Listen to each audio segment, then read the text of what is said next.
All right, guys. Yeah, it's time, guys. So here's the deal. As you guys know, I'm a certified New York tour guide. So because I am a tour guide, let's do exactly what you should do in a basement on a Saturday night and take you on a little tour, baby. It's tour time with Tom. Let's do it. Oh, look at this. I used to point out stuff. Huh? There's me pointing other stuff. I left a career in the majors and packed it up, came to New York, and dabbing rat. All right. So today, we are going to be doing a very timely topic, but also something you guys should all know who live here and visiting here. A place that no native New Yorker has ever been to. The Statue of Liberty. That's right, baby. It's a Statue of Liberty. That's a nice, beautiful, faraway shot. Here's a close-up. All right. So, the Statue of Liberty, there's a lot to cover here. Now, this is important. You guys may not know a lot about it. You think it's a gift from the French. Well, you got something coming, baby. It is way more than that, so let's get into it. All right, here we go. So this guy, you guys ever heard of him? His name's Frédéric Auguste Bartholdi, huh? That's right. So this guy was the sculptor of the Statue of Liberty, right?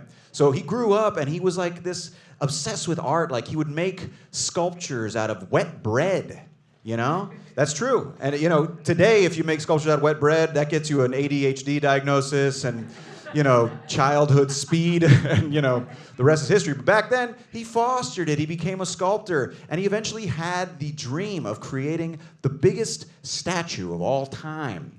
Right? That was like a dream that he had, which goes to show, once again, that most big achievements in the world are just the result of a pissing contest.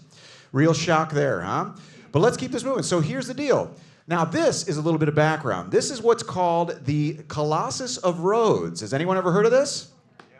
That's right. So the Colossus of Rhodes is one of the seven wonders of the ancient world, right? That's it. This is the town of Rhodes. You ride your boat underneath his skirt. To get a nice upskirt shot on the way into port. Must have made the guy very uncomfortable, which I guess you can see from his face. Not exactly ideal having boats going underneath. This actually was built in 280 BC. It fell down in an earthquake in 236, and believe it or not, the oracle at Delphi said, don't rebuild it. Now, don't rebuild it, so they never rebuilt it. But recently, the city of Rhodes has been talking about building it up again. Believe it or not, there's talks about building it up again. Here is an artist's rendering of what it will look like. All right, let's keep our fingers crossed, huh? So this is just a little bit of background because this was something that people knew about. They knew about the Colossus of Rhodes. It's something that, inspired artists. Now, this is another man, a very important man in the building of the Statue of Liberty. His name is Edouard Labouillier. This guy was an expert in everything United States. Remember, the United States was a pretty new country at this point. And he was in France, this guy. And France was going all through all this tumult, the French Revolution, multiple revolutions. We'll talk about that in a bit. There was back and forth between monarchy, the Napoleon, the republic, all this stuff back and forth. This guy loved the United States. He loved it, man. This guy was a professor, and believe it or not, he met Bartholdi when Bartholdi did a bust of this guy. He hired him to create a bust for him. So back then, professors didn't have the option to show off how smart they were by taking Zoom calls in front of their bookshelves. They had to create busts of themselves. So he meets Bartholdi this way, and they keep this relationship going. Now, interesting fact, he taught classes on the United States in France at the time. Here's a picture of him teaching a class there. So not very popular, obviously. So you have this guy. Now, you have the Suez Canal. You guys ever heard of it? This is a very important canal. It was finished at the end of the 1760s, early 1770s in Egypt, right? Now, believe it or not, Bartholdi was going to create a statue for the Suez Canal. Isn't that crazy? A Suez Canal statue. A woman with a lantern, an escaped enslaved woman with a lantern escaping out of Egypt. It was going to look like this. This is true. This is actually what it was going to look like. That's right. Isn't that interesting? That is the original, actual plan for it. Does that remind you of anybody? Huh? Your mom? You just got burned. All right. Well, what ended up happening is they decided not to fund it. They decided not to fund it, and he's left with his plan. And they actually put a lighthouse there, and that lighthouse, compared to the Statue of Liberty, it sucks, right? Just like your mom. Burn. All right, let's keep moving. So now, put this into context. Also in 1870, 1871, you had this thing called the Franco-Prussian War. Okay, this is very important between Prussia and France. France loses this war. Okay, now this is another thing that really affected France. Was under siege as well. So you had this 4-month siege of Paris where people were forced to eat dogs and horses. It was a total nightmare. People forget that this actually happened. It was in this context that Bartholdi's like, damn, what the hell's going on? Now he actually took part in this as well. This is Bartholdi. He served in the war. That's a little picture. AI, you know, what can you do? All right. So Bartholdi not only did he take part, he was actually hired to create a lion of Belfort. This is one of the statues he created, very pretty. It's over there to honor the town of Belfort, which actually did a really good job kind of fighting in this actual war. Now, interesting fact, Bartholdi served under a man named Giuseppe Garibaldi. That's right, Giuseppe Garibaldi, the world record holder for a very long time of the most Italian name on the planet. That's right, Giuseppe Garibaldi was an Italian liberation fighter. And people forget that Italy wasn't a united country until 1870. That's when all these different parts of Italy, you had the south of Italy, you had Rome, you had the Vatican, all these different parts around that area that had to unite to become what we know today as Italy. It didn't happen until 1870. That's pretty recent, right? That's less time than the United States. So Garibaldi eventually volunteered to help the French in this war. And also, his name was eked out as the most Italian name ever by a man named Luigi Lasagna. There's a picture of him. That's the only name possibly more Italian than Garibaldi. Okay, so France. Now, what do we know about France, huh?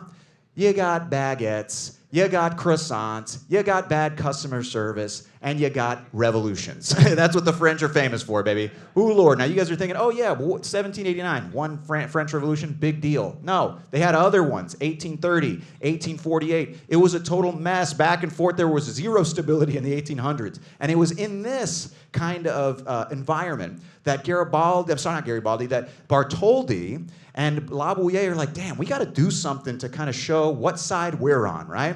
We got to say, we don't want all this violence. We don't want this back and forth. We're more moderate guys, but we do believe in republicanism. And that's where this idea for the statue kind of came about. Now, you have the France, now this is there's a picture of, I was going to say, whatever. That's Bartholdi regifting the Statue of Liberty, by the way, since the Statue of Liberty was initially for the Egyptians, but he took that design, tweaked it a little bit, and then was going to create the Statue of Liberty. Kind of like a guy who wrote a song for one girl and then just tweaks the lyrics for every other girl he meets. That's Bartholdi. All right, so here we go. Now, we're going to design the Statue of Liberty. So before we get into how they raise money, all that stuff, here it is. This is what actually happened. You see how they actually built the Statue of Liberty. You have this wooden frame, plaster around it, then you put lead on that, and then you put copper on that, and you bang the copper around the lead to give it shape and all that stuff, right?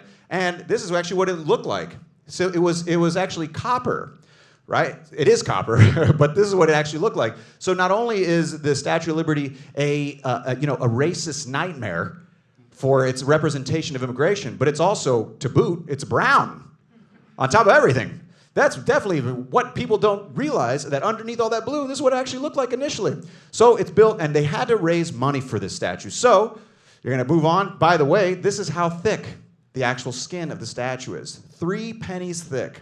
The entire skin around this massive 150 plus foot statue is just the width of 3 pennies. That's it. Pretty fragile. We should all take care of it, and definitely not do what we do to 3 pennies and throw it in the garbage. But let's definitely take care of it. Okay, so here we go. Another known fact: the inside of the statue is actually made by a man named Gustav Eiffel. Oh, what about that, huh? Yeah, well, by the way, look at this picture. That's actually his picture. This guy looks. I mean, look at his face. This guy looks like he's high as hell. Good Lord, this guy's definitely just watched Planet Earth, I think, a few times and just kind of hung out. So just so you guys know, Eiffel became famous for the Eiffel Tower, huh? Yeah, that's right, the Eiffel Tower. Yeah, which he actually built with some of the stuff that he learned building the skeleton to the Statue of Liberty. Pretty nuts. It's a very, very beautiful building, especially if you're baked. Hello, come on. What's wrong, you squares? All right. Here we go. Now, you need to raise money for the Statue of Liberty, right? So the Franco-American Union is created in France, and it actually took a while to raise enough money to build this thing. One of the ways they actually got money was to create parts of it and use those things to get people to donate, right? Not only in France, but also in the United States to donate money to the pedestal, right? Because this is a lot of people say, oh, it's a gift from the French. No, it's not a gift from the French. It's a gift from the French people. And it's also a cooperative endeavor with the people of the United States. The United States had to do its part, right? So the French government didn't really do anything. All they did was pitch in to have it shipped here, believe it or not. That's it. So they actually did this. They built the head, and you could go to, and they put it up in France, in the exposition there in 1878. You also had the hand here, brought over to the United States in 1876 to celebrate the centennial. You could climb up there, you could donate money. Pretty cool, huh? This was actually in Madison Square Park for a little bit, huh? I don't know if you guys knew that. Pretty interesting. So that's all, and by the way, this is the kind of merch you could buy. You could all buy all kinds of merch. They sold pictures, they sold etchings, all kinds of stuff. So this is the way that they raise money for the Statue of Liberty. Okay, let's keep it moving. All right, a lot to cover here, baby. Let's go. Now, this is Emma Lazarus. I don't know if you guys know who she is. Emma Lazarus was a woman who created the poem, The New Colossus. You guys remember the Colossus, huh? You guys now know what that is, the Colossus. Remember the upskirt guy? Yeah, that's right.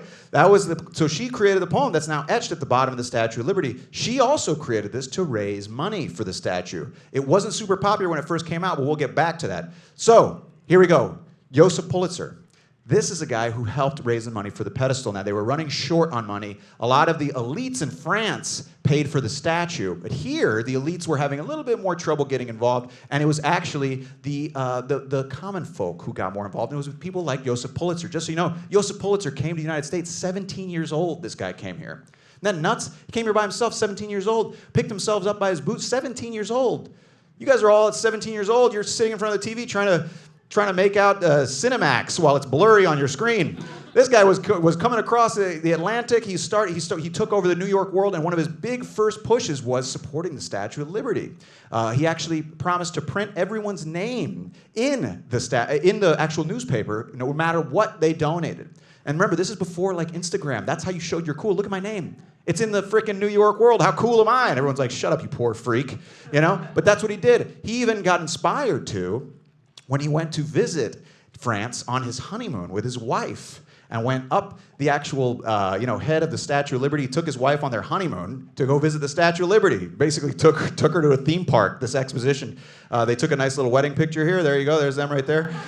Now, this is Richard Morris Hunt. This is the guy who was responsible for building the pedestal. This is the guy who, you may not know his name, but you've seen his work. This guy built the Breakers, a famous mansion out in you guys know the Vanderbilt mansion he built as well. He built the Biltmore estate. This guy also built the Met. The front part, this addition to the Met where you guys walk in, is very fancy. This guy was very, very fancy. He knew it. So this guy was in charge of that. So the statue's dedicated, right? This is 1886. 1886, pretty nuts, huh? 1886 is finally dedicated. Grover Cleveland himself, the only president in history to be elected to two non-consecutive presidential terms.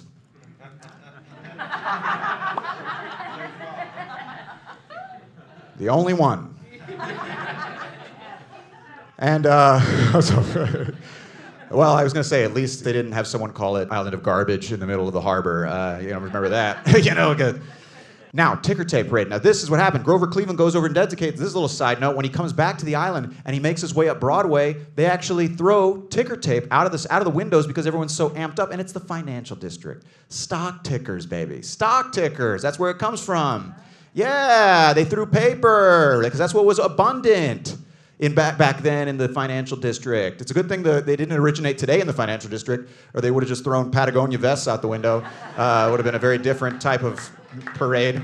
Kind of been pretty cool. All right, here's another thing. I was telling you this before with Emma Lazarus' thing. Now, it was initially, the idea of the statue was Liberty Enlightening the World. That is the actual official title of the statue. It's Liberty leaving the harbor to enlighten the rest of the world with liberty and the torch of liberty, right? But as the 1880s and the 1890s and 1900s kind of took off, immigration just picked up an insane amount. There were over 1 million immigrants in 1905, 1.3 million in 1907. These totals are insane. People freaked out. and they used it politically, you know, and it's a good thing they haven't done that anytime again. But this is when it kind of got this idea of immigration, and actually you see cartoons where the Statue of Liberty is warding off all the immigrants because they were actually going to use, believe it or not, Liberty Island as the immigrant processing center before they decided on Ellis Island. It was very brief, but that was actually a part of it. And like I said, it's a good thing that immigration has never been used politically again. Okay, here we go. Now, because the statue is so popular, it's been in lots of movies. You guys might recognize it from Ghostbusters 2. That's right. They jump in the Statue of Liberty, covered it in slime, and all of the goodwill in New York City creates the Statue of Liberty to come to life and walk down Broadway. Isn't that nuts? That's based on a true story. Although, in all fairness, the least believable part of that is that there is that much goodwill in New York. Not that she walked down the street, but the goodwill part. Also, other movies. The movie Saboteur. Yeah, Saboteur, Alfred Hitchcock. Look at that. The dramatic ending of the movie takes place right here. Sorry, spoiler alert. I know you guys had that 1942 film on your Netflix queue, but it is very good. You should check it out. And the movie Splash. Yeah, with Tom Hanks. Daryl Hannah comes out onto Liberty Island naked. And this is the one of the opening scenes in the movie. By the way, little tip: you want to look like you're not a tourist in New York, just walk around naked. No one will bother you, I promise. So you have all these different things, and also a little fact about the Statue of Liberty: the only Hollywood female celebrity to never be approached by Harvey Weinstein. All right, keep moving. Another thing about the Statue of Liberty, it ain't the only one in the world, believe it or not. There's multiple replicas all over. There's one in France, near where she was actually created. There's one in the port of Tokyo, in the Bay of Tokyo. Look at that. That's Tokyo. It's very beautiful, right? They're all over. There's another one in Norway. Yeah, there's another little one in Norway. There's one in France created by Salvador Dali with two hands up. Double fisting Statue of Liberty. You could probably Google that and find something interesting on that as well. And there, believe it or not, this is interesting. I didn't know this. There's actually a living version in the red light district of Amsterdam. There's this is her right here. They call her Liberties. Sorry. All right. Thank you. All right. Keep it going. So here's the thing. This is keep this moving here. So the Statue of Liberty, like I said, these are all very important facts, but the main thing to take away is that this was like a cooperative kind of endeavor between the United States and France. This wasn't a gift from the French government. This wasn't the United States government even taking. Grover Cleveland himself turned down funds on the federal side to give for the Statue of Liberty's pedestal, yet he was so eager to go and help dedicate it and get all the ticker tape thrown on him. So this is a very important thing to take away. When you see that statue, it's not the government of France, not the government of the United States. It's something we, as the people, accepted and helped create, and are also responsible for. But not only are we responsible for the building itself, we're responsible for the principles behind it. It's a very important thing to keep in mind. So next time someone asks you to go to the Statue of Liberty, you could say, no, thank you. I already know everything about it. I don't want to drive on that hell tourist barge with you. Please don't ever ask me again. So look at that. Now you just learned everything there is to know about the Statue of Liberty in about 10 minutes, huh? Pretty cool. Whew, man, that was a lot. I tried to keep that straight in my brain. There's a lot. All right, we're just going to keep this going, guys. We're going to keep this going with your next comic. You guys, did you guys learn something there? Pretty cool, right? There's a lot to learn there with the Statue of Liberty, but don't worry, we got your bases covered with our guests in a little bit.